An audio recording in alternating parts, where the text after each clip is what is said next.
speak of control, yet you court chaos. This is MO, isn't it? I mean, what are we, a team? No. We're a chemical mixture that makes chaos. We're a time bomb. You need to step up. Why shouldn't the guy let off more steam? You know damn well why. Back off. Well, I'm starting to want you to make me.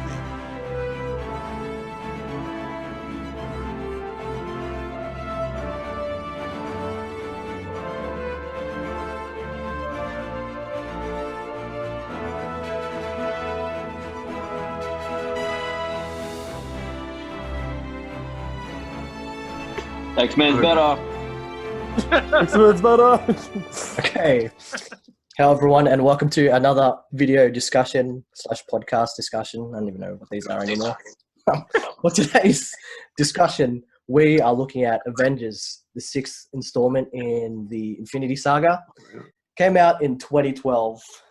Can I start it off, actually? Yeah. That's the best it's time you learn one. It's your turn. All right. This time I'll take you back to 2012, where, 18, 17, entering manhood. Adult. And then... I was still a long way off. Yeah, most of us were, arguably. We're kind of being forced to grow up. Avengers comes out, says, nah, hang on, come back to your roots as a young boy into those superhero movies, and just gives us one of the most epic movies ever to be released in the superhero universe, and that was Avengers 1. So that was my initial feelings of it. And that's it. No, that's the podcast. End of podcast. There you go. Good chat, boys. Oh, man. Yeah, I feel the same, Zeta. Watching it for the second, watching it probably I think the second time, just before we did this. Some of the scenes, again, I was just like, yeah, this is awesome. Like, I was like, it feels the same as when I watched it the first time. It really did, though. I'm like, no lie, I was watching it like an hour ago because I was what happened. Like, even watching it, I remember watching the trailer and stuff, and it had obviously now of all these movies, you sort of expect there to be like some crazy scenes, right? And it's like this movie kind of started that with like the Thor, Captain America, and Iron Man fight, the Thor and Hulk fight. Yes. When Iron Man like restarts the ship, like I don't want to get too ahead of myself, but like it had so many of those sort of epic scenes. That's what stood out back then. Yeah. Yeah, and it still stands out as well. It was still awesome watching it. I think people, to be honest, I think people give it too much of a hard time now. Like, you got to understand, like we've got. I know we're not talking about this tonight, but we've got Infinity War, we've got Endgame. I get it. Like, we didn't have that in 2012. Like, we didn't have anything like that in 2012. So it's kind of like there's a reason when you go on. And like we can debate whether that's good or not, but you go on like IMDb and Rotten Tomatoes. There's a reason this movie is 92% or 90, like whatever it is because at the time there are problems with it. 100%. There's like tonal things. There's reasons where in the new movies they explain a lot more than what they did in this movie because people that watch it that hadn't watched the rest of them might go, "Who the heck is this Thor guy?" Like blah blah. But like the first time, like you got to understand, this is the first time we've ever seen that moment when Thor brings his hammer down onto Cap's shield, the vibranium. Was like we all lost our mind in the cinema. Like when like we'd spent the better part of 4 years since Iron Man came out debating in school whether Hulk would beat Thor in a fight or whether Cap and they gave us those moments. They didn't resolve them really, but they gave us the moments. And to me, like rewatching the movie a couple of days ago, I was like, when Banner finally goes full Hulk mode on the. When they're up in the jet or whatever it is, and he freaks out like Widow, and then he starts chasing and fighting Thor, and like all those things. Like I was giddy and happy watching them again. Like this is like 8 years later or whatever it is now. So yeah, I think you got to go back to the cinema experience, and like we sat in Shell Harbour Cinema, all of us here watching the movie, talking about it for 25 minutes or 30 minutes after the movie was done. Like that's what happened. So like that had to mean something still now. So yeah. I think I agree with Caleb saying that. You obviously watching Endgame now, obviously a lot of things that are said in the first Avengers link up and it just makes it so much more impactful. But if you go back to when I first watched it, for me, Robin made a good point too. It brought you back to being a kid again. It was like I was an 18-year-old bloke about to do my HSC, which we all know how that went.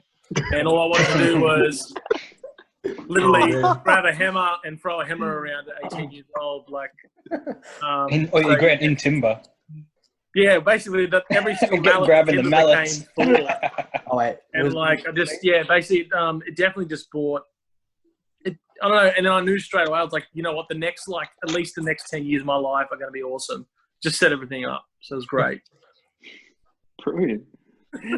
I remember when I saw it. Yeah, so I was 17 and went with a couple of mates. I didn't know how to feel going into it at first because immediately I wasn't too impressed with the trailers.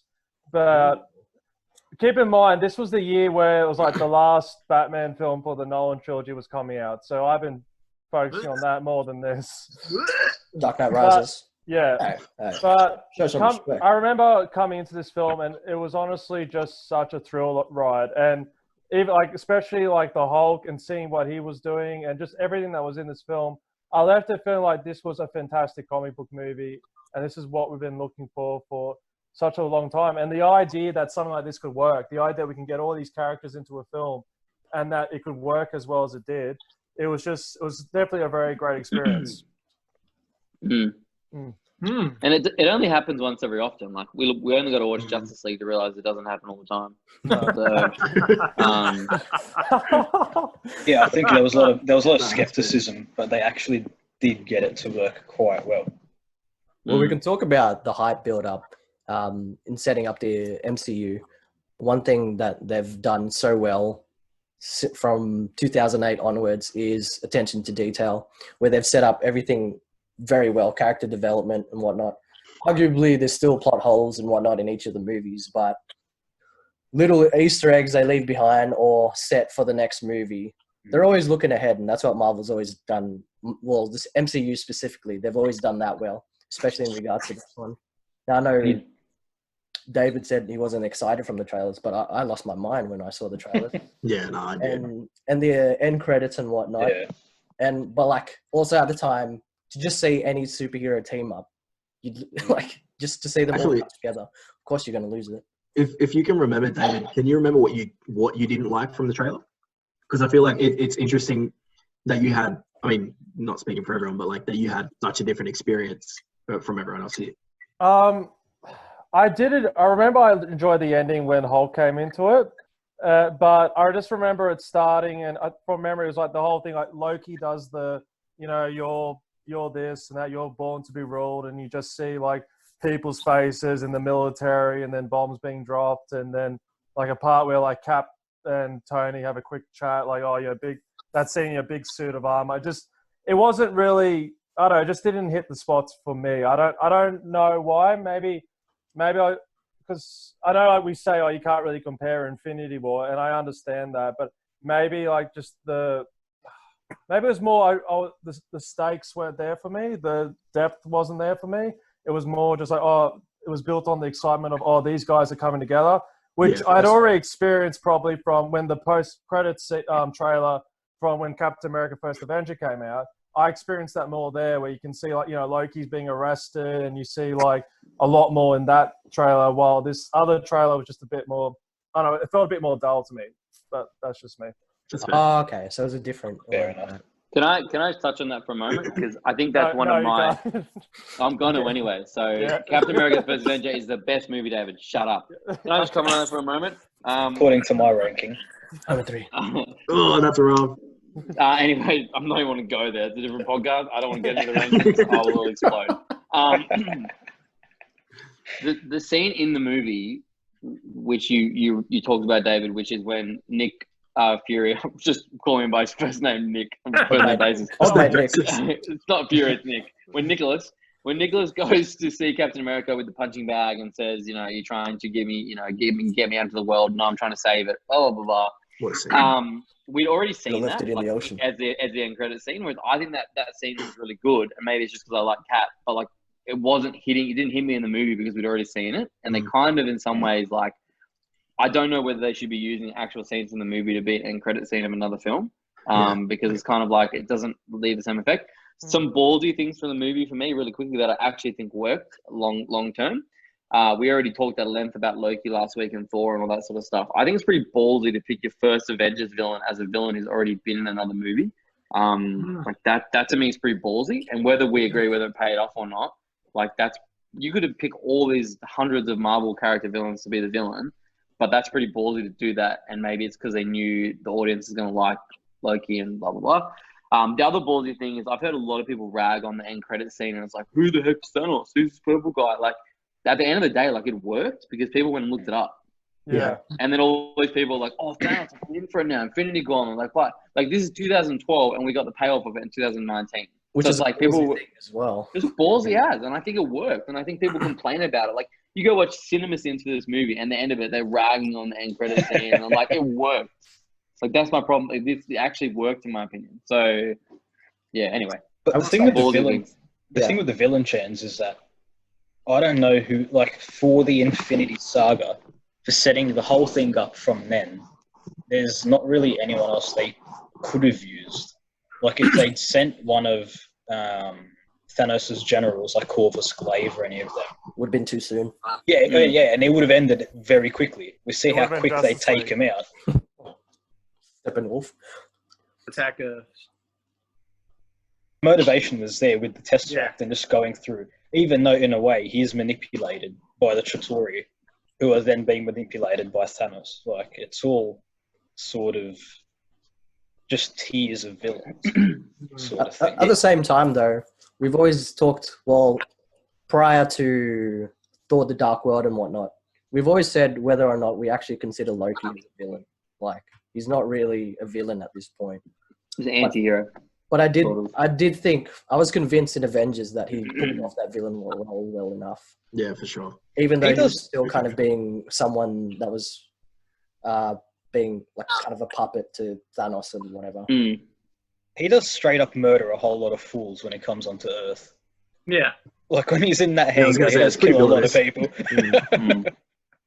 I think touching on that whole villain thing you're saying, Malika, is that, like, you're right, because like they couldn't go to any of Thanos's children and all that sort of stuff to be the villain.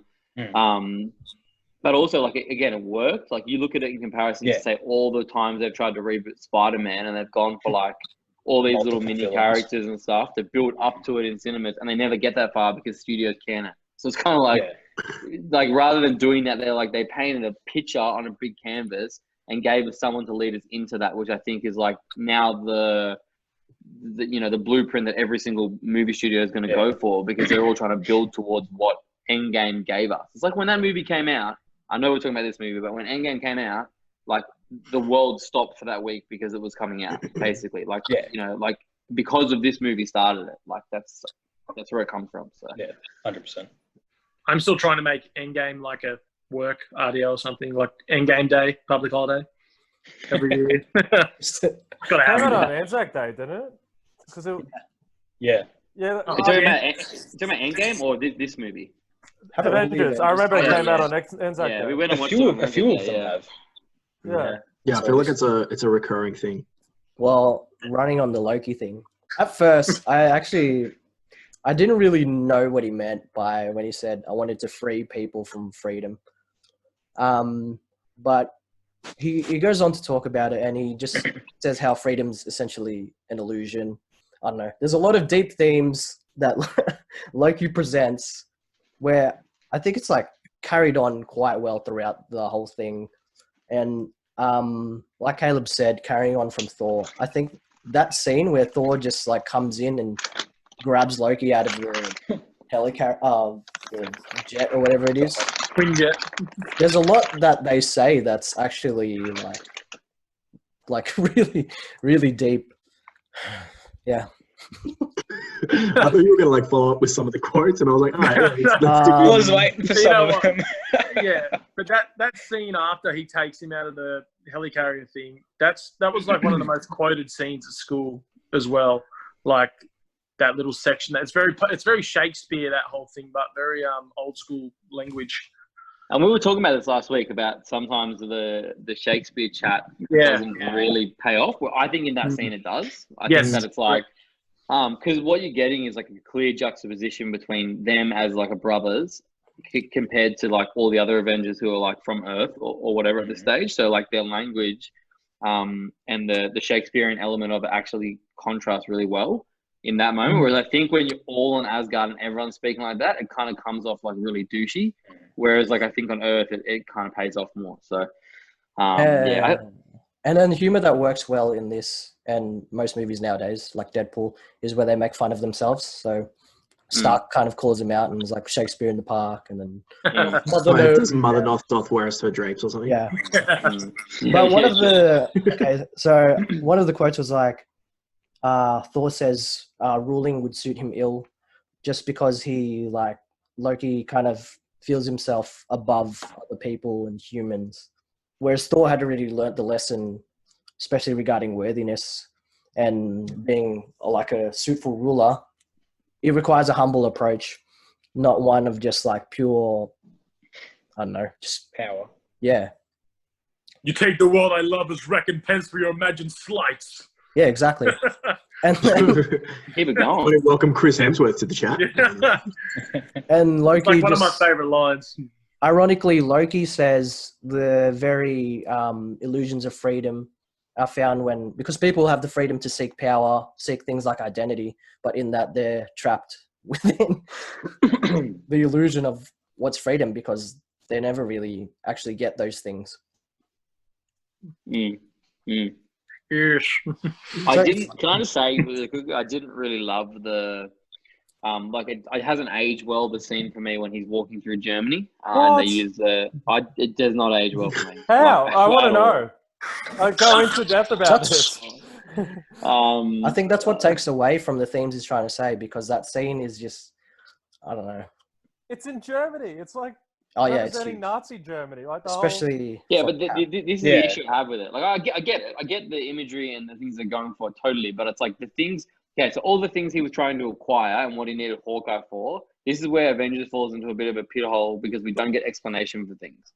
It's like what they do so well for the rest of the Infinity Saga is that they basically explain over and over and over again like why they're doing the things they're doing.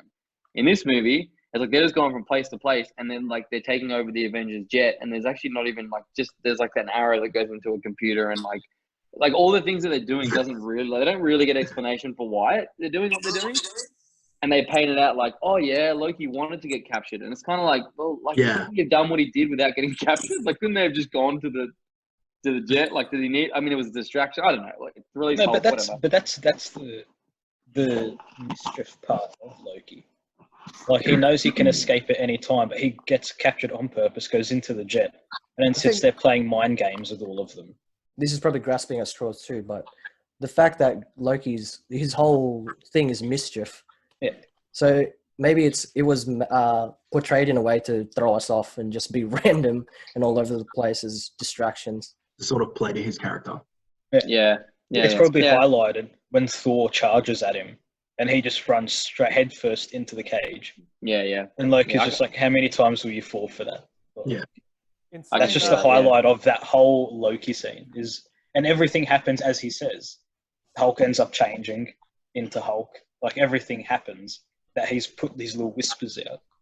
So just I was saying in our chat this week, the other thing, or maybe it was Rob, and I can't remember exactly who I was talking to about it. But the one thing that didn't age me either was in this movie, but also the reasons why I don't like it in this movie probably make Endgame and Infinity War better as a storyline is I don't love Banner's arc in this movie all that much. I know that at the time I loved it because it was the first time I think we got a good Hulk, like in comparison to the Incredible Hulk, like special effects wise.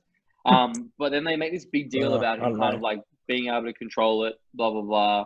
And then he's out of control, and he's like the best scene in the movie is when he first turns into Hulk, and you see him struggle with it with Natasha, and then like she's fearful, and he's struggling with it, like I don't want to turn into this person, and she's like don't turn into this person, blah blah blah.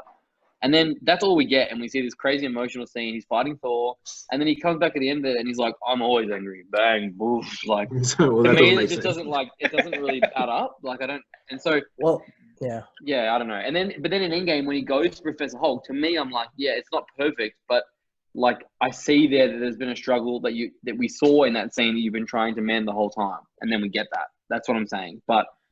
I didn't love that last scene with him. I don't know a lot of people had issues with that. Like, I'm always angry. Blah, blah. One of the things is, but like even along the way, there's the little. So like I know this doesn't pay off until Endgame, where Iron Man's talking to him and he's like, maybe you're the Hulk for a reason, blah blah. But then when he lands out of the Quinjet or whatever it is, the helicarrier, and the old man's like, "Oh, you landed like pretty much as the Hulk. Did I hurt anyone?" And then he sort of realizes in that moment, Hulk doesn't want to hurt anyone. Yeah. So it's that realization that no, I'm not really a full-blown monster. Like Hulk could have landed and just kept on going. He chooses to just land there, knock himself out, and then change. So True. Was he compromised? Like the reason was he influenced in any way by the Mind Stone picking or up the scepter, Loki's schemes? possibly. I don't think we get a proper explanation of how the scepter works in this movie. Yeah, it's a moment that happens really, really quickly. It's like everyone's he picks it up. He's got the thing in his hand. Do we know what, like, because obviously the scepter later in the movies get used for do experimentation on people, Scarlet Witch and Quicksilver and whatever. Do we know what? I mean, I know it's the Tesseract and I know it's one of the Infinity Stones, but what, like, do we know what the stuff actually does? Like, what is it? Just to control minds? Is that what it actually does? Like, is that the? Well, he does use it as a pretty good weapon throughout the film, which is pretty useful. Yeah, I think it's just a harness for his power. Is it just like like an energy kind of? I think all of them can produce energy because of that reference to how to track them you need to find gamma traces or whatever. They made a massive deal about the whole gamma and the gamma energy and all that kind of stuff. That was alluded to with the from the Tesseract in the beginning, how it was just massive spikes of energy. Yeah, right. I assume like because Loki can fire blast out of the Mind Stone thing, it's all just they're all just harnessing a lot of power. Yeah, it's just Google's telling me it's just a containment vessel given to him by Thanos. Yeah, right. Can I just say before people start hating, I'm just being critical. This movie is in my top 10. If you want to see it, go to the Facebook page. I still love this movie. I just want to put that out there. I like it. It was in my top 10. If we're talking about Ultron, it's a different conversation, but this movie I like. One thing that I don't like is how he refers to the Hulk as the other guy. Yeah. Literally, I was watching it then, and the amount of times he goes, "Do you want me or the other guy?" Or let's go, the other guy doesn't get it. I was just like, dude, shut up. Just call it the Hulk. Like, it's like he who must not be named. It's a massitive case of schizophrenia. That's all. It's like all of a sudden he's Voldemort and he can't say his name. It's almost like that. It's almost like, you know, in movies, like we watch the X-Men movies, and they don't have rights to call certain people certain things, and they can't say they're superheroes or whatever. Literally. Or like they have to call them like we can't say the Hulk, so it's just Bruce Banner and the other guy. It's like we should just make a mock-up trailer of that other guy's movie with Will Ferrell, and it's Bruce Banner and the Hulk. Will Ferrell makes a cameo. Sorry, Zeta, continue. I think in a way, again, it's like grasping. So the development from Incredible Hulk was not necessarily that Banner could control the Hulk. It was just that he could, like, he says, "Oh, maybe I can just aim it." So even with reference to the other guy, it means he's not really in control of the Hulk. All he can do is as much as suppress the thing. And like, you know, that bit in Kolkata, wherever, where Matt sees him and he fakes getting angry. Yeah. Like, so it shows the level of control he has. He's like, "Oh, sorry, that was mean." And then there's a little bit where Stark like jabs him with the electric thing. And so, yeah, maybe that's like why he's still hesitant about it, because the Hulk is essentially, it's not him at all. It's like a whole nother person in control of their body or whatever. Yeah, Stark was really good in this movie. I know it hurts me to say it at certain points, but to me, there's certain points in the movie he was my MVP of this film. Like, I think he genuinely tied the movie together in a way that the dialogue that he brought, like you see him with every single character. He has moments individually rather not just with like a team up. And I think this is where this movie differs from something like, say, Justice League or whatever that didn't work, because you have someone like Tony who's actually having individual wit and snark with every single character. And it's not scenes that feel drawn out. Like, you actually want to watch every single scene. Yeah. So I think that actually works really well. And I think that's why the movie works so well in that sense. So. Oof, big statement. I like it. I'm just got to say, Iron Man, when he jumps off the building and he goes into his suit, That's a pretty cool scene. I like. Oh yeah, ups in this. Like, That's pretty awesome. Even when he's walking along Stark Tower and it's like, Yeah, and it's going off. Yeah, that's pretty cool. That's pretty hectic. yeah. I love Captain Jim Tights, but he keeps interrupting Tony every time he basically tries to get the Hulk going. That really shows that sensibility and that, I guess, the character. That's a massive character difference. Actually, this is where the cheesiness of Captain America stood out more to me, just because he was now in a different setting with obviously the modern world. So that 40s style of just talking to everyone and, oh my God, I got that reference and crap like that. You got to remember, you got a guy that lives in the now, a guy that basically lives in the 40s, and a guy that lives on another planet, all talking to each other. It's never going to work.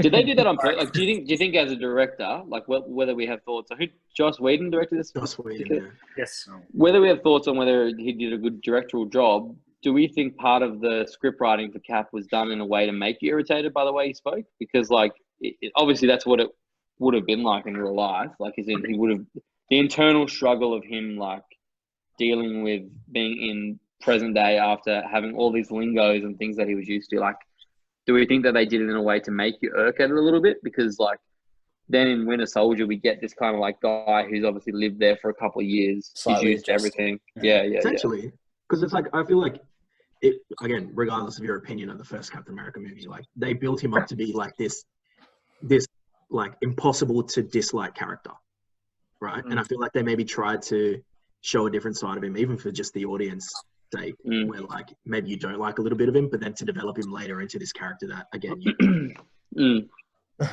They really just showed the time difference. Like back when he was obviously in the war, it was all about honor and loyalty and respect. And obviously you put him up against someone like Tony Stark, who's very sarcastic and very, I guess, modern. They did. I think they made him that way to really show us that he hasn't actually come out of that time yet. He's really stuck in that time. Well, it's always been his thing. Yeah, Fear of missing it's a out good on lead stuff, into fitting Civil. Just before we get too far, I need to link back to Germany because we part something that really bugs me. I don't know if it's just my ears, but when Iron Man shoots his blast at Loki, it makes a punch sound when it hits him, and it really bugs me because it's not a punch. Yeah, and it really bugs me. So yeah, that's the only that's been weighing on my mind for like 8 years, and it really bugs me. You got a few sequence was pretty intense as well. Like German. you go from like sort of the light action and violence in Marvel movies to then Loki going and gouging some guys. You know, although you don't see it, but like literally just goes in and just stabs this guy in the eye. Oh yeah, true. And it's just like again, when I was watching it there, I was like, damn, for that time, that was pretty heavy. Post Disney as well. Yeah, exactly. But yeah, a fair few people die in that movie. Yeah. Actually, adding to Grant's point about the sound effects, I remember someone complaining that the gunshots sounded like very inauthentic, like very animated, and I noticed that this movie, they sounded horrible. They were like, I don't know. Like when Captain America's using that gun for like 5 minutes and can't do anything. Yeah. Oh. Yeah, we can get to true. We'll get to that. We'll get to that. This is the Dark Knight Rises shooting in America. We can't have any shots firing that sound real. That's different. It's a different time, bro. So, David, before we go any further, can I ask you a quick question? If you said you were really anticipating Dark Knight Rises and all that stuff. If you had to rank a 1 and 2 list between this movie and Dark Knight Rises in hindsight 2020, where does it sit? That's hard. What I will say is this is a well-structured film that achieves what it needs to do, unlike Dark Knight Rises, which unfortunately was very messy and did not achieve what it was trying to do. In saying that, I feel like the themes in Dark Knight Rises are stronger than in this film, but both films had different aims of what they were trying to achieve. So what's your rank? I actually can't argue. That was such a political... Okay, fine, all right. Because they're both flawed, but really good. All right, I have to say, if you want to put all that aside, I'll give the ScoMo answer and say Avengers. Who would win in a fight? Bane or Hulk? Don't even go there. Hey, Hulk doesn't prosper in the dark. If Mark you're gonna do Ruffalo. if you're gonna do the ScoMo answer, you should be in Hawaii right now. I'm glad you picked Avengers because like to pick a movie centered around a bat in this particular climate is some guy ate one, we got COVID. It's not politically correct. So you picked the correct Batman movie, is now man. the Good villain. stuff. Dave. Batman is the villain in the new movie. And Bane's the one. It's the one Wolverine covering in his Japan, face. but in China, and Batman's the villain. Yes, but see, Bane's the one covering his face so he doesn't get the virus. It's ahead of its time. If you think about it. Bane had it right. Should have I listened to it. feel like this movie was one that, yeah, like David said, I think in regards to structure and whatnot, maybe it was at the time, but I thought it balanced well the aspect of humor, action, and development. Like, I feel like they balanced pretty well in this movie in comparison to where times where humor seems forced or action seems just like them showing off, or development just takes too long. Or not Which enough. again is pretty impressive when you consider the cast and the amount of characters that they had. Like, Yeah. you know what I mean? Like, they managed to sort of show them off individually pretty well, considering there was a cast of like what 6-7 individual heroes who could have easily had their own movies at that stage. Yeah. You know what it was? It is that they had their own movies already. Like Well, some minus of them. Hawkeye and Black Widow. The only ones that matter. Yeah. Didn't mean to agree there. Like we'd already seen that they already had their own movies. We'd seen their backstories explained. Yeah, Malik. So that's why Thor could drop in unannounced into the Quinjet, pull Loki and go. The only people sitting there confused with Thor and Captain America, as it would have been, like when that say that movie was real life. That's who would have been confused. But we, the audience, went, "Oh yeah, cool, Thor's back." Sweet. Like because we know about. They didn't just introduce new people. They were able to also, being with Josh, they were also able to develop everyone's characters so much throughout this movie. They gave everyone time to develop as well, which is hard. Now looking at the length of the movie, to have that many people in one movie. This, I'm going to say Justice League again, but half the time they get like 5-minute backstory and that's it. That's all you get. Yeah, that's true. It's really annoying. You want to Unless know more, and then you never get more. Unless it's I agree with Batman's Josh. parents being killed. Oh, and then we see it more than we see Uncle Ben dying. It's ludicrous. And then adding to Mark's point real quick is that like I think that what you're saying about I didn't realize I was going to say this, and I was just going blank. What are you talking about? You're talking about the new characters development. The fact just that how already seen them introduced. how they just dropped them into the movie, so characters are confused. Yeah, it'll come back to me in a second. I also want to say too, really quickly before I get to that I actually, in rewatching the movie, the fight scene to me, I actually enjoyed the end battle. Whereas in the movie, I was like, when I first watched it, I was a bit like, oh, that's a bit long. Like some parts of it, I was a bit drawn out. And then they did that weird team up circle thing, and I was like, not for it. But now I love it. I was like, that's cool. Like I'm all about that. It is a bit cheesy. Yeah, it is cheesy, but the Ultron one's way cheesier in my opinion when they're in that weird circular thing. The montage. Do you know why? Okay, I'll give you that one. Do you know why you weren't really for it at first? I think because I was like, maybe because I knew that I felt that they'd just staged it in a way, and they were almost like giving me things that they thought I was just gonna like because it was like everyone's together and in my head I was like that wouldn't happen in real life. Like you'd be off doing your things, you wouldn't all come together and be like shoot Iron Man thing off Cap's shield and then it would hit someone. But rewatching it, I'm like, we've seen that much ludicrous stuff, and I'm like, like it was cool. I liked it. And the endgame fight battle's like 40 minutes or 35 minutes or something. So this one was like, not that I dislike that either. I love it, but this one was like I was on board. And the individual parts they had was cool. Like seeing they had one bit after that circular team up bit where they all showed what everybody was doing individually or something, and that bit was cool. So you saw Hawkeye flying and shooting, and then you saw like Black Widow on the back of that person, the Chitauri and all that stuff. So that was cool. I enjoyed that. So. You know what we don't see again? You never see like when Thor accidentally charges Iron Man to 400%. Yeah. You don't see him do that again, like as a combo. Yeah, you even do. though it would be such an extreme attack. In Endgame, bro, when they fight. Oh, do they? Thanos, yeah. Well, but they could have done it. No, well, when we were watching this in 2012, we didn't know he was going to do that. Yeah, but he But like, you'd think they'd use it in the end battle to take one of the big fish ships down. Oh, well, he did it to Thanos. Oh, but then I feel like you could just like they could just do that every movie and be like, all right, Thor hit me with it. Yeah. And then bounce it off the shield and just direct it everywhere. I think what adds value to these cheesy scenes and whatnot is that there's so many callbacks to them.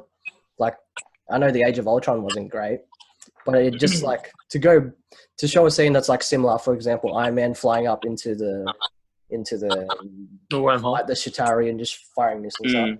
It's called back in Captain Marvel where she does a similar thing. Not as good, nowhere near as good as crap, but like still, it does well to add meaning to those scenes and be like, oh, let's go. I'm with you, feminist power. What do we think of Captain America's suit in this? Because it works comic book wise, but it's not that stealth military type look he has in other. I think it just set us up for the Americans ass quote. Really, yeah. I feel like that was a save. That's a good. But yeah, it's a good payoff. I think it set me up for a year of bullying in high school, but that's fine too. Just for liking Captain America so much, it's almost like Josh Whedon knew. And he's like, hey, we'll just put this suit on this guy. So everyone's like, Captain America's gay. And I just had to deal with it for 12 months. But thanks, guys. Appreciate that.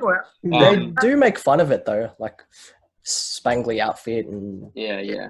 But throughout the movies, I actually started to miss the old costumes of Avengers. I don't know why. They got really, modern and really serious. I actually started to miss the colourful outfits, to be honest.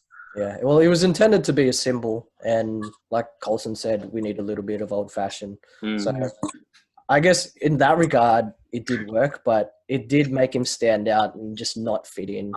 I think Agent Coulson was designing for RuPaul's Drag Race because it was very tight, it was very colourful. I do agree, but I loved it. Chance, for Agent Coulson. I was going to say, Chance, you are the Agent Coulson of this group, just fanboying Captain America. Am I wrong in saying that?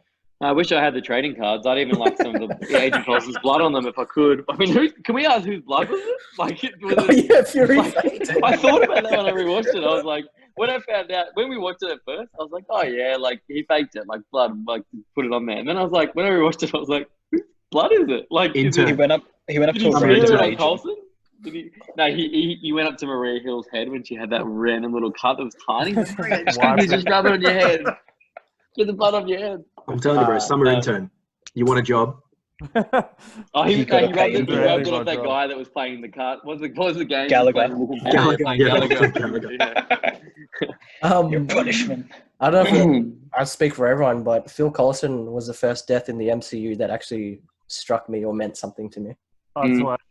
Sorry. Until Agents of Are we forgetting about Bucky here or what? Yeah, that's what I'm saying. We talked about how Bucky's one was kind of not as impactful.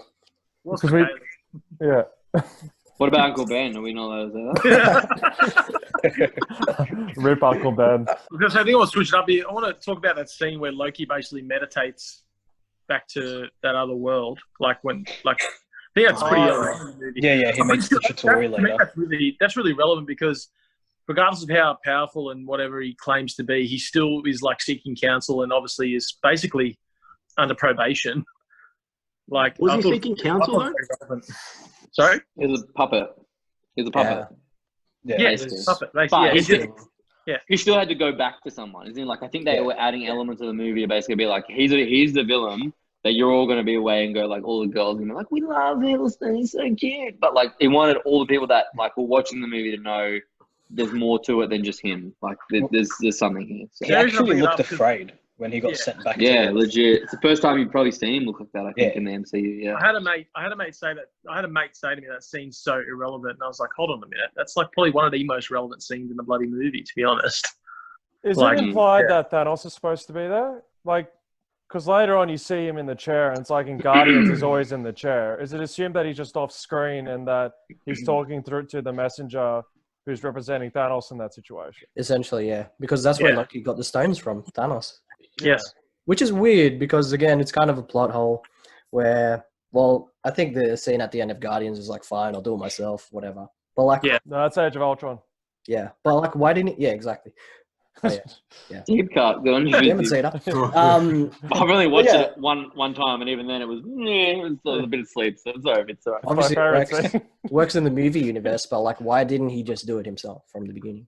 Or why didn't he just take the Infinity Stone from Loki? Like, why did he give it? Like, Yeah, well, Yeah, that's that's what I was what going I'm to say. saying, If he already had it, why did he give it away?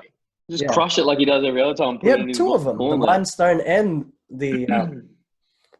He believes in delegation. He's a good CEO. Well, hold on. Technically speaking, actually, no, I'm not gonna do that because time travel doesn't work like that. It doesn't matter. Relevant. I was gonna say No, I wanna hear technically speaking, this. he could I wanna have. hear your time Technically, in he have those 2012, plans? technically speaking, did he have? I don't know. Where's the timeline fitting? Could he have had? Was he He's aware still- of what was going on? I don't know. I It's still what I'm don't saying, really he know had how plans time to do works the for whole the time stone, actually. Is he God? I'm not sure. Well, it's got very deep, very quick. Maybe he's Captain America's father. We don't know. Also, I don't know if he had plans to destroy the world back in 2012. We don't know that. We only see Thanos as far back as 2014 in Endgame. We don't know if he had plans to do the snap back in 2012. We don't know what his plans were. The version of Thanos in the end credit scene was very different to the version we did end up getting there. Yeah, Yeah, they definitely. changed the CGI and stuff.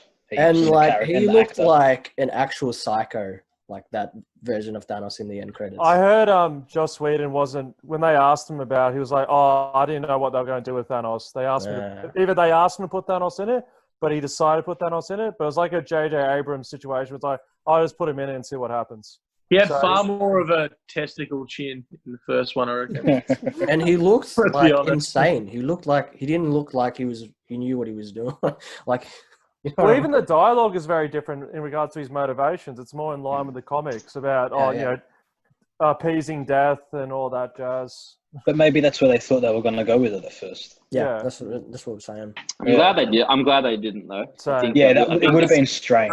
Wait, It wouldn't have Doctor worked. Strange. So, I think that we get a Waiting we for get- that. I think we get an Infinity War that does what, say, like the X-Men saga was trying to do, where they were going to go like, we're going to make a Magneto origin movie, and instead we get First Class, which I think is fine and whatever, and worked okay, and we get that saga and stuff.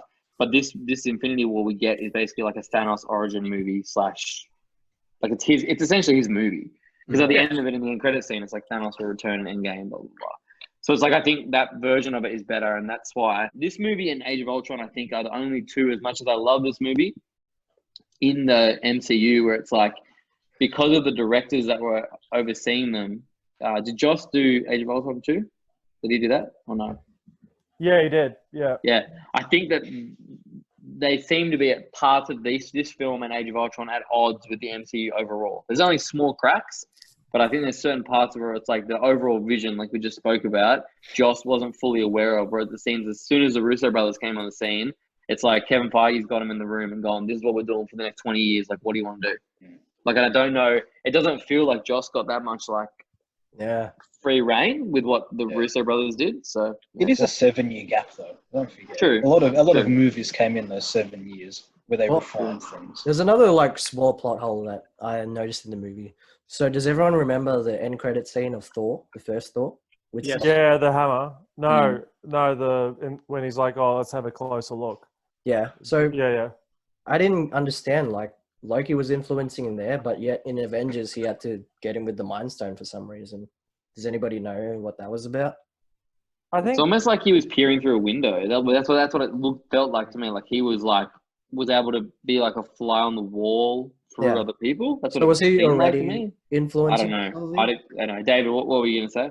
I think I was going to say, I always saw that as it'll be like, I don't know, it's kind of like Selvig heard Loki's voice in his mind, and it sounds like Inception, but he's just like, it influenced how he thought, but it wasn't actually Loki influencing him. It was just like, it's like that thought in the back of your head. I don't know. Actually, now that I think about his reaction, it wasn't all that surprised. He was like, oh, Loki? Thor's brother or something. Yeah, but he knew a lot about Norse mythology. Yeah, he knows them. Yeah, he knows the mythology. Yeah.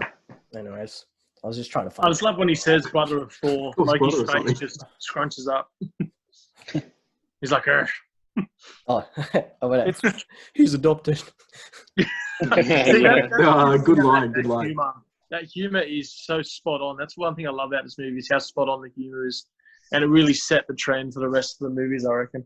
I think just because it doesn't feel forced. Yeah, it's where humor was put It's in natural. balance in the movie to keep us, engaged. The only line to me that feels forced in the whole movie, I mean, there's probably a few, but the one that I just felt really forced was the whole "we have an army, we have a Hulk." Like to me, that was like, you know, in scenes where and I know why they did it. Like, I know another one. but say it in a second. But like, but to me, sometimes they put scenes in movie. I mean, scenes in movies that are like they're trailer scenes. Like they're trailer scenes. Like, do you know what I mean? Like, so because when we watched that in the trailer or whatever, I think it was in the trailer. We were like, oh my god, the whole like, and like, but like now, like I want to rewatch it and go, we have army, we have Hulk, shut the heck up, you're gonna smash it. I don't care. Like, hey, that was like at the time, it was like cool. Cap says Hulk smash. I knew Malika was going to step in. Hey, in the cinemas, go back to that year. That scene grabbed probably one of the best reactions. No, I know, I agree with Like you. when Hulk's grabbing Loki and smashing him, that reaction from everyone was just crazy. I know one that was crap and didn't get any reactions. It was like, Stark's like, I'm bringing the party, you do you. And then Black Widow's like, I don't see how that's the party. I actually like that scene in the trailer where the fish thing is like following him. I know, but like, To be fair, that Hulk smash, like where he smashed Loki, like kind of does have a payoff in Infinity War because Thanos does the same thing to Hulk. Yeah. So, like it does play its part. Like I think that imagine just as a side note, how much film time would the Russo brothers and their team had to rewatch all these films to get like all the payoffs in the script writing? Like it would have been rewatch to basically get all the payoffs to fit together. Like it's crazy. And the ones that would work, like not just grabbing anything. So Fish, is that the official name of the monster? Fish thing? That's a comic name? Well, yes. So Joss Whedon's plan was I'm kidding. It's not. Sorry, we need a whole other podcast for the Fish. Actually, on that Chitauri portal, one of the Transformer movies where they have the portal in the sky. Which one came first, Avengers or Transformers movie? Transformers. I think in Cinema Sins they reference the fact that Transformers did it first. Transformers did it first. Yeah. Yeah. When I saw it, I was like, hold on, that looks like real similar. Which Transformers? I mean, Revenge of the Fallen is it number 2? Or? I mean, they're all incredible, David. So it doesn't really matter. Wow. Hold on. 1, 2, and 3 are good. The rest are trash. Come on, Grant. The fact that you could sit through 3 in a cinema is beyond me. I couldn't even understand. I think I watched number 3 in IMAX in the Philippines when we went to the Philippines for that mission trip. I watched number 3 in IMAX and I fell asleep. Yeah, same. It was a very comfortable cinema. I enjoyed the trailers. They were very good. Oh, that was when they changed That's when they changed the main to Rosie Huntington Whiteley. That was a good change. That's what Malika remembers. Sorry, I didn't sign up to watch Baywatch. I wasn't asking for Rosie Huntington White to run along sand dunes. That's not what I paid up to watch. I wanted to see that at the time. Like Malika might have, but I'm like, I want to see like Optimus Prime be Optimus Prime. Anyway, we're not reviewing this movie. Yeah, very, very similar to the first Captain America. I enjoyed the end credits. Or Transformers. That was it. All right. Sorry, Caleb. I think the first Captain America was just a bit.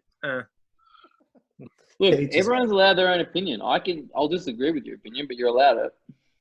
Not all of them are right though, Chance. It's a good movie. Opinions. Yeah. I mean, if you got a Nazi opinion, it's obviously probably not appropriate. But I hey, don't know. in saying that, the first Thor, obviously, judging by the other podcasts, the first Thor wasn't a hit either. Pretty sure we spent most of the time talking about other movies. I think it took me a second watch to realize it wasn't. I don't know, because the first time I watched it, I lost my mind. Well, the 82nd time. What are we talking about? We mentioned Thor, Transformers, Captain America. I mean, I feel like you can't really take a wrong step because this movie is literally all of them coming together. And Transformers. You kind of have to call that. Bumblebee. I reckon they're gonna. We see the little bit of Black Widow, like when Loki knows the name of her dad or whatever it is. Do you reckon we'll see that in her movie? Yeah, I was wondering that. Call back to that. They're gonna bring Dreykov in the next Black Widow, actually. So it'll be interesting to see that. So is her dad or whatever? Yeah. I have no idea who he is, but yeah. Yeah, no, he says daughter of Dracov or No, whatever. he says Dracov's daughter, so that could be anyone. Yeah, was the exactly. Grandmaster. One of the things I think they did very well in the movie is, I know we say it has tonal issues, but the consistent conflict and tension between the Avengers from when they meet towards that towards when they realize Loki beat them, I thought it was pretty good. There were a number of scenes that stood out, I reckon. Yeah. Especially in the room, obviously. I was just saying earlier, that scene alone could be a podcast. Yeah, 100%. Yeah. Especially the part where Captain says to Iron Man, "You're not the one to make the sacrifice play," and then that's probably the biggest backfire ever. So much payoff. Yeah. Yeah. Their like dialogue that. leads up to all the movies. So the conflict leads up to Civil War, and a lot of those little things lead up to Endgame and Infinity War. And I think within the Between the movie three of them. itself, it's very realistic in the idea that a group of egos coming together won't see eye to eye at the beginning. No way. Yeah. It's The even a issue is payoff. very direct. Yeah. It's even a payoff that like we get like Thor talking about he's my brother, and then we get the whole like he's adopted, but like even that, like it's still his brother. So then in Endgame, when we see Fat Thor being like, I've got nobody, blah, like that, like we see that journey even then. So it's kind of like all these story characters. It's like when you go back and watch the movie, it's like every single character in this movie had a moment where it's like, and that's to me, I know we're not reviewing this movie at this point, but Age of Ultron to me does establish the payoff for Hawkeye with his family. Like, Yeah. so that's good. Even some things like the whole mind control thing. Hawkeye gets Scarlet Witch in Age of Ultron, and he said, "Yeah, I've done the whole mind control thing," which is a callback to this movie. Simple thing for a character that doesn't really have that much screen time. Yeah. He does get the first scene in Endgame, but Yeah. Good thing. Can I, quick question. If when Iron Man or Thor, whoever it is, I can't remember, finds Eric Selvig on the roof with the T'Chari tech, the portal, why doesn't he just smash his head up against a metal pole? Because it worked for Hawkeye. Well, he knocks him out. Who was it? Iron Man finds him, I think. Yeah. He knocks, okay. I think something blasts it, and then there's just this big. he tries to destroy it. He blows the Yeah, right. machine up. Or So I tries guess to. okay. I was just trying to work out was that just like one of those story arc things where it was like narrative to make it easy? Like we'll just bang his head up against a metal pole and he'll be like, "Oh, cool, I'm good." Plot armor. Yeah, like I just was trying to work that out, but anyway. What were you going to say, David? Oh, I was going to ask Caleb. So there's a scene in the movie that I think is very important. It's when I think it's Thor checks to make sure that Jane Foster is okay during this time. I just want to know, Caleb, during that whole scene, were you when you realized she wasn't going to be on screen, were you screaming, "Yes"? I don't want to get triggered again about Natalie Portman, bro. Did the name trigger you? Just Jane Foster. He just finished burning photos of her. Come on. There's a reason this movie's in my top 10, and it's because Natalie Portman's not in yet. But her face appears, I think, on the screen or something. Is that okay? And there's a reason that it's not in the top 3 is because they mentioned Jane Foster in the movie. So does my background annoy you? Have you subscribed to his I Hate Natalie Portman page? Jane Foster shouldn't be in MCU women. It's not a thing. She shouldn't be allowed in. She's Lady Thor. She is MCU women. Do when she becomes Change our Lady minds. Thor. Okay, I just want to put this out there. If they do, what's the movie called? For Love and something? Thunder. For Love and Bore because of Jane Foster? No, because if they can do a good job and that movie gets into my top, I won't even go top 10. I'm going to top 15. If that movie gets in my top 15 with Natalie Portman in it, someone come up with an idea dare here that I have to do on the podcast live because We're waiting a while. I'll be honest. That's Well, that's 2 years. 2 years. Yeah, away, we're mate. waiting a long time for that. We got 2 years to plan. I'll tell You know you. what? You might There's develop like a 1,000 Marvel movies. We'll be fine. Yeah. You might develop a love for Natalie Portman by then. We don't know. They might put her in America. Oh, I've got a better chance of watching Thor: The Dark World again than I do about liking Natalie Portman properly. Well, Mark, where do you rate Natalie Portman in your MC women? And that's not for this podcast. No? Nah, not for this. Can you just personal message me? I really want to know. If it's top 5, Mark, you need to leave. Like you fully need to leave. No, the podcast. no, I can confirm not top 5. Oh, thank God. You know, I agree. Um, I thought it should be like a little sneaky. You've done it. You entries, I don't triggered know. me. Stupid Transformers, stupid Natalie Portman. Stop. I didn't ask for this. Wait, Hansy, I heard Transformers 6 going to have Natalie Portman in it, main actor. Oh, that's what we Really, need. Transformers was up to number Yeah, that's what we need. Transformers 6, starring Natalie Portman and Michael J. Fox. That's exactly what we need. J. Fox. Watch that movie. He's the new Mark Shire. returns. Someone get me off. No. Get me off. Get me off. I'm done. So next Avengers question. So obviously what makes this movie as well exciting is the escalation. You got the introduction of what the hell? The Chitauri Speaking of Natalie Portman, introduced. Yes. full alien army. You got 2 Infinity Stones, which we don't really know Infinity Stones. All the Avengers together. And another thing is S.H.I.E.L.D. Up until this movie, you don't really see much of actual S.H.I.E.L.D. In Thor, we saw a side of them that wasn't exactly the good side of S.H.I.E.L.D. They just take all her research. It was the business side.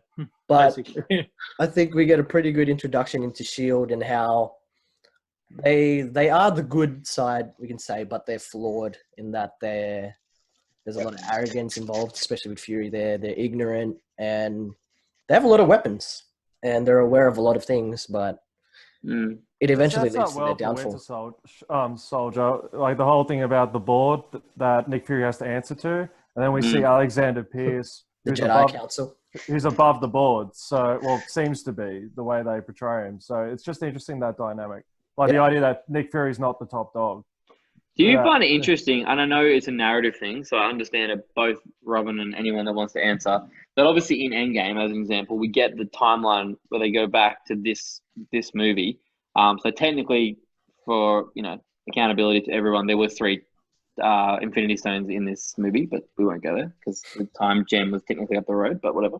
So when they go back there, and then we get the scene where, the guys from S.H.I.E.L.D. come and we get that Cap scene in the elevator and stuff. It's like, do you find it weird that we never, and maybe it's just because they weren't thinking about it, but we don't get those sides of S.H.I.E.L.D. in this movie, like at any point? I mean, I guess they're just there and they just figured to be there, but it's kind of like that we don't see any of that element of S.H.I.E.L.D. Like, it's kind of like Nick Fury is S.H.I.E.L.D. to us at this point. There's not really any other, like the dodgy it's kind of side. like there's Nick Fury, there's Maria Hill, and then there's just like basically interns. It's kind of like what the image that you get. Like, that's literally what you feel. No, like, it's it kind of like, actually is. It's a you massive don't get internship. anybody like, it's just, they're all like, ooh, I feel like they were saving it. like they don't like, yeah. So I don't know. I just found it interesting that, like, yeah, maybe it's just kind of like the jump from Even the pilots were interns. Yeah, the guys were shooting the nukes. Clearly, every plane crashed in this movie. The bald dude with the glasses he's in Thor and he's in this one. Actually. Spoiler alert, he's Hydra. Yeah, the Hydra. Well, do you reckon they did that on purpose, that they could build S.H.I.E.L.D. up more in Agents of S.H.I.E.L.D.? Yeah, probably right. Yeah. That no one watched. I did. It actually gets really good. Just such. You just got to sit through the first 12 seasons, and then after that, it really starts to pick up. Most of the fan service is in the first couple of seasons. Actually, serious question. Now that we've seen Captain Marvel and we know about the Skrulls and that, I have no hope for the future with Captain Marvel at the helm. Stop. No, I'm not going. I'm not going that. I'm asking. Captain Marvel. Hey, Fitz, don't interrupt. I'll rather watch Dark World. Go, Mark. Sorry, Mark. I want to hear you. Yes. No, so because we've seen Skrulls now, which Fury do you reckon we get in this movie? I'm sick of these. Like, is it real Fury or Skrull Fury? Wow, I didn't even think about that. I was thinking about that when I was watching. Skrull Fury? Yeah, like, because you don't know when Skrull Fury, like when they're switching. Oh, yeah, like in all these movies, you no longer know when it's Skrulls or real people. Well, we do in shadow because he gets shot and he would have gone back to that form. No, but it's only when it's I think it's only critical injury that makes them change. It's pretty critical. Well, I think the key difference is Wow. that Skrull version of Fury is very unaware. Like, he was dumb in Far From Home. He had no clue what was going on. The whole You movie was screwed me over, Mark. Now I have to go and rewatch all the movies again and find any inconsistencies with Nick Fury to prove that it wasn't. They probably wrote it. They probably wrote it in. They would have. I think this Fury is more sure of himself in comparison to the Skrull Fury in Far From Home. Or were there two Furies operating at the same time? Because there were some things that happened in the Avengers that a human shouldn't have lived through. I don't care how thick the plot. All right. In regards to Nick Fury should have died in the first 5 to 10 minutes of that film. Yeah, 100%. Are we saying in Winter Soldier when he dies in the beginning that's actually a Skrull and the guy that comes in later? Sorry? Ken's he's losing his mind. We're grasping at that idea, yeah. I'm not convinced. Because I reckon. I wonder if they've just done it so they can do secret invasion. Well, eventually. IMO. I don't think he'll do it, and that version of Fury will be there unless he allows it. Because by Far From Home, they had an alliance or whatever. Hands has got to bounce. See chance. Just because I got to bounce too, but I just want to take with the Jatari, which Robin brought up before. That was such an easy thing. When soon as Thor said they have no background story, that's what Thor said. That made they didn't really have to do any backstory on him at all. It just saved so much film time. They still don't really have a backstory. It just Thor just goes, they're not of this planet or any world known, da da da da da, and that's it. That's their backstory. It was so easy for them. I think it's a show of Thanos' power. He just can acquire an army out of nowhere. Do we ever find out anything? Is there anything on Google or comics about them, or not really? I don't know. I think they're the same as the guys in Infinity War and in Endgame, like the same idea, just random aliens. Yeah, the only like Hulk. implication I can think of is Thanos just dominated all these worlds and just has random forces. Kind of like the Persians in 300. Yeah, well, let's have a look. Yeah. Thanos is Xerxes. Pansy, sorry I got fired up. Oh man, don't talk about Natalie Portman anymore, man. He just gets upset. Fun fact: the Chitauri in the comics actually try to conquer Earth during World War II, and they get fought by Captain America. Captain America. I didn't learn this in history. What the hell? Is this like Bro, Kelly left some things out. Yeah? Comic Kelly book left some version? things out of history class. Yeah. I'm just giving you little bits of info. Well, there's actually a massive on Google. There's a lot about the Chitauri, and there's different versions. Chitauri or Jatari? Chitauri. I knew it was going to come up at some point. Yeah, I let it slide twice, but Yeah, I feel like they are one of the races that has so much backstory that we just don't see at all. Yeah. Maybe that's why they didn't have time to tell the backstory, so they just played it off. And it's actually them in Endgame and Infinity War, not a different race. Well, you did have the fish things. Oh, okay. Yeah, the fish things. I want to know about the fish things. I want to move. Listen, I'm going to put that. I'm going to start a Reddit thing next to my Frida and Loki thing. All right. Which I don't think Josh is aware of this, which I think is pretty massive. No, hold on, don't laugh. Honestly, I'm starting my own YouTube channel just on this topic. I'm happy for you. Basically, Frida and Loki, they're not blood related. They're sort of basically stepmom and stepson, right? Jeez. And but I just think that I feel like they had a secret love relationship, a very sexual and secret love relationship. Now, and this is why they really wanted Odin out of the picture. You know what I mean? In Thor 1, and they knew he was going to go for his regular nap that he likes to take. And I just feel that they were having a love affair, and Thor kind of messed it all up at the end. To be honest, I thought, but I'm just really looking into that. I believe it's a real topic, and I'm really excited to get into it and see what people in the world think. And that triggered the whole Infinity Saga. That's basically it. And I just, Loki did look pretty bothered. They get really close, Avengers, his eyes were sunken in, like he was lacking something. Look, I know it sounds stupid, but I'm really into it. I'm excited to see where you take it, man. Yeah, I really. See? I think you're going to get quite a following. He's here for one session, and he's already made more sense than any of you. All right? This is the guy that understands. Exactly. Yeah. But you know what? That's fine. When I start screenshotting all the answers on Reddit, he's going to eat your words. All right? Yours will be the opposite of on the edge of your seat. You'll be so far back in your seat, you won't even understand what's going on. This is just chaotic. Mischief. Trying to keep with the themes, yeah. Exactly. He's very, very, very god of mischief.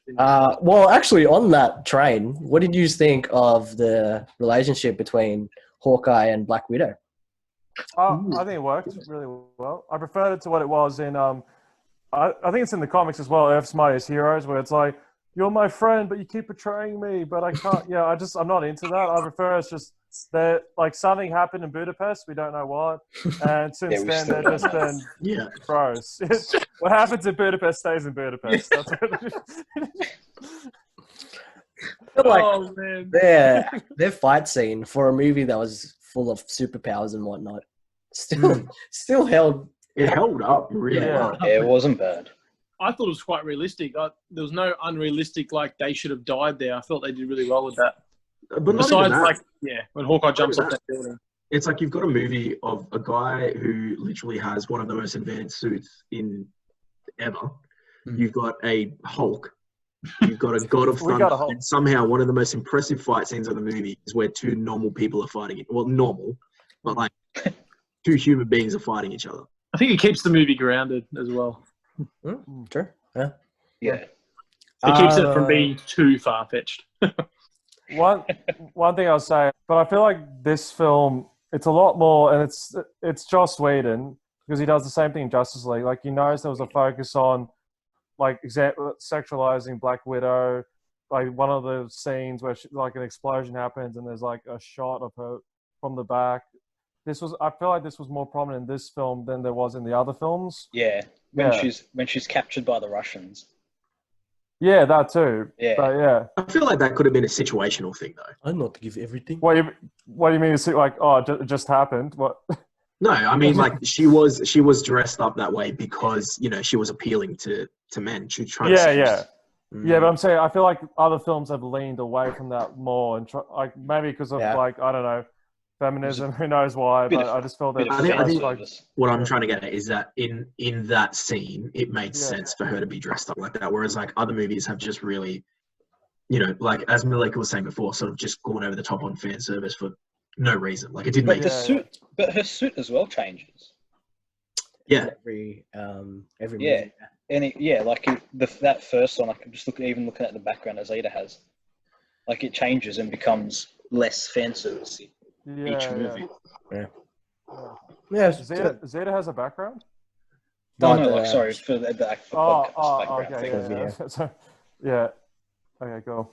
But Thor is positioned quite well to, you know, change, like, you know, keep it appropriate. PG Disney. Did we like the? I know it was already called Fury had already called it Avengers Initiative. I don't know if that implies that he knew that they'd be avenging things, but Tony's scene with Loki where he's like, "You can be damn sure we'll avenge it." I actually thought it worked like quite well for like. Do you reckon Avengers is a bad name though? Because it always means. I was literally about to say it. It always means something bad's happened first. It just means you're going to get screwed over. Tony Stark said it in Endgame. Yeah, and then we'll fix it up. Same as Revenge. We're not the pre-Vengers, all right? I think Avenge is more nicer. No, Avengers is avenging someone. Revenge is when you're getting revenge for yourself. For yourself. Oh, that's huge because the whole selfless aspect carries throughout for everyone. But at the end of the day, if everything got stopped before it happened, there wouldn't be much of a movie anyway. So it has to be Avengers. Be the predictors. The predictors. Oh man. Oh my god. It's like the nerd version. 14 years worth of movies gets into a mini series of like 5-minute episodes. Wasn't that your They go back in time, kill the Chitauri leader. Thanos is dead as a child, bang done. Done. Random scene. Did anybody notice Coulson wearing sunglasses at the beginning in the middle of the night? Oh yeah, it looks so cool at the time. You don't think these things. You know, he went full Usher on that. I respect it. I wonder if it had like, I don't know, some kind of, they were like Edith glasses or something. Maybe there's ones that, you know, like they're both daytime and nighttime glasses prescription. Maybe his eyes let in way too much light, so he's got to. Yeah. He's got a condition. Maybe he just came in fully high, just hit a button, and just like, yeah, I don't have time for this. Well, his eye. Oh no, that was Hawkeye. Oh, his eyes are glazed over when he's controlled. Yeah, but that's not Coulson. I Do don't you know. think they can do Avengers again? Because they're talking about like doing it again with a new crew. Do you think this is a one-hit wonder, or they can do this again? I think Wait, as in they're doing like a reboot? Well, like Captain Marvel, Doctor Strange, Spider-Man. Oh, right. Yeah. It would need to be done differently. It can't. It would Yeah, work. I It feel just like needs if to you be try to- done differently. If you try to follow the same formula, people, I don't know. Like, That's a different people are storyline. simple, but I feel like people will get bored. Yeah. I wouldn't put it past them to be able to do it though, but if anything, it'll take time, just like this one did for you. Yeah, I feel like they can do it, but it just depends on how. But Yeah, there is I no can't- real conflict anymore. Like, these guys hadn't worked together at all. Pretty much, But do you they've think all it was worked together also now. the cast? It was just the right time, the right cast. Like, as bad as it sounds, do you think this was just kind of, in a one sense, a coincidence that this all worked? Like, Maybe. what's happened with part of it Justice could have been League? We've luck, seen. but I mean, I guess Yeah. we won't really know until they do take that next step. But Yeah, Mark, what true. you said about they don't know each other, a lot of these characters now still don't really know each other. They really only they met fought in together. Endgame. Yeah. They really only met in Endgame. They didn't really have much time to chat. But- Like, I feel like now there's a difference because that whole Avengers thing is established. Hmm.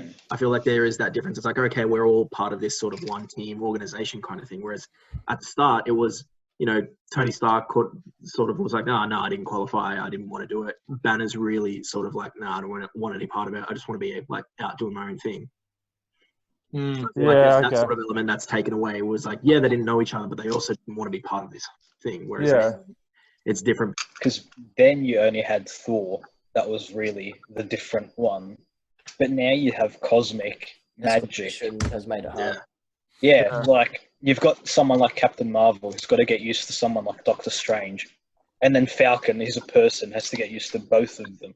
Oh, bin Falcon. Like it's all a bit all over the place. Sorry, I don't know if you guys have talked about Falcon yet, but bin him off. in terms of building a storyline now too, is you can't really start small again and work your way up. The big's already happened, so it's like you've got to that's try and where- find a way to keep it exciting. Where I see potential, it's kind of been done already, but like we've said, this movie has set a standard.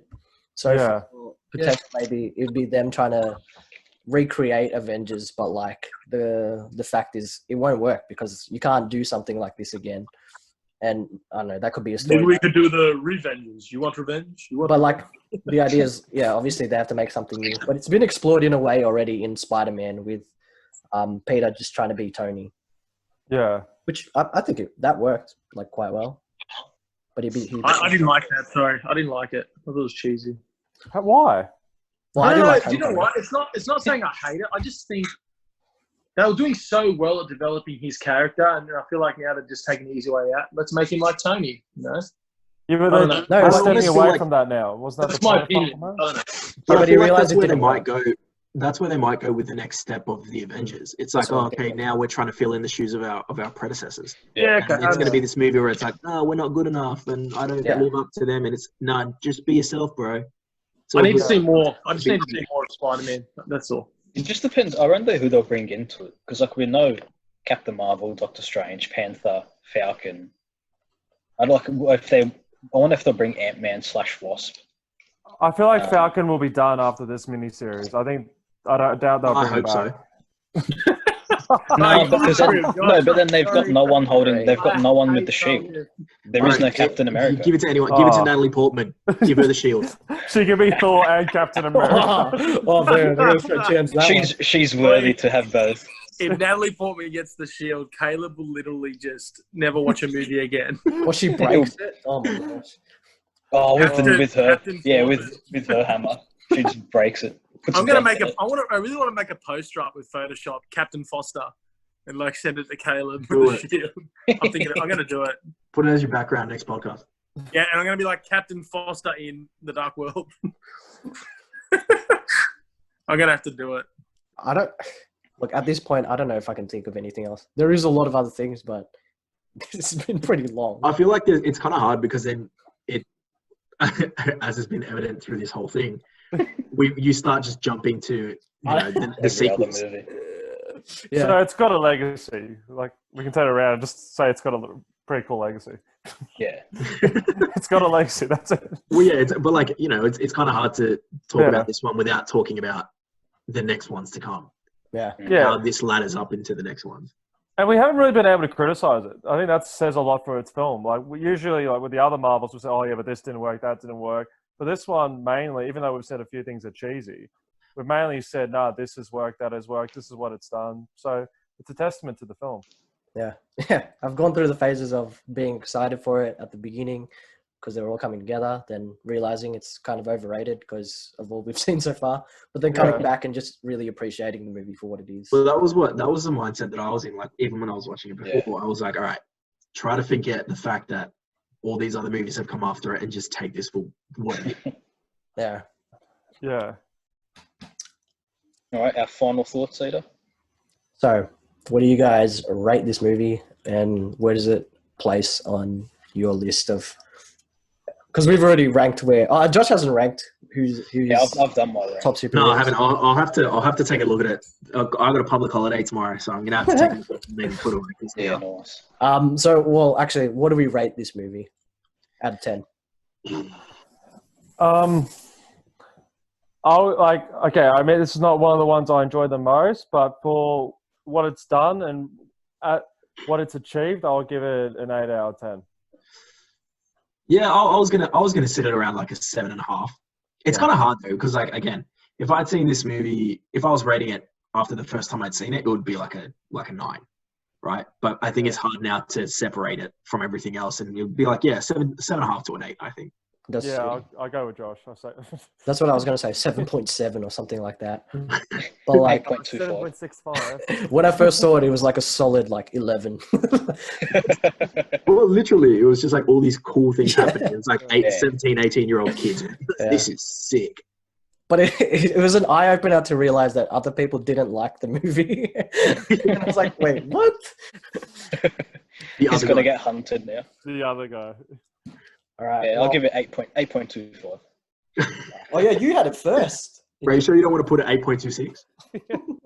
2.5. Push the envelope, bro. Push the envelope. 2.526. Represent. Okay. That is our review of Avengers 1. Thank you all for listening and watching. Tune in for whatever we do next. Peace out. Hey.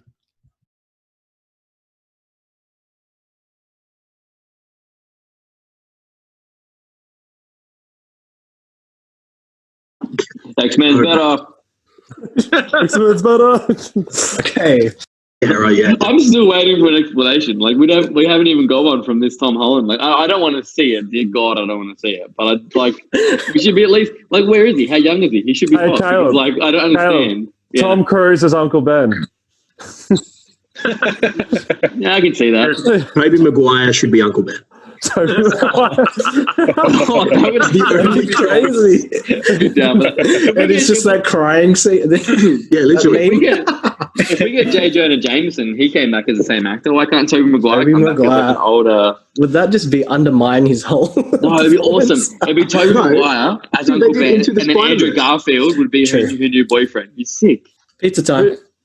what, Andrew Garfield will be whose boyfriend? Be Aunt May's new boyfriend. Oh, No, not Tom Holland. Okay, cool. So like the Spider-Verse, but I don't know. It's just a really weird Spider-Verse. Anyway, he's not in this film, so it doesn't really matter.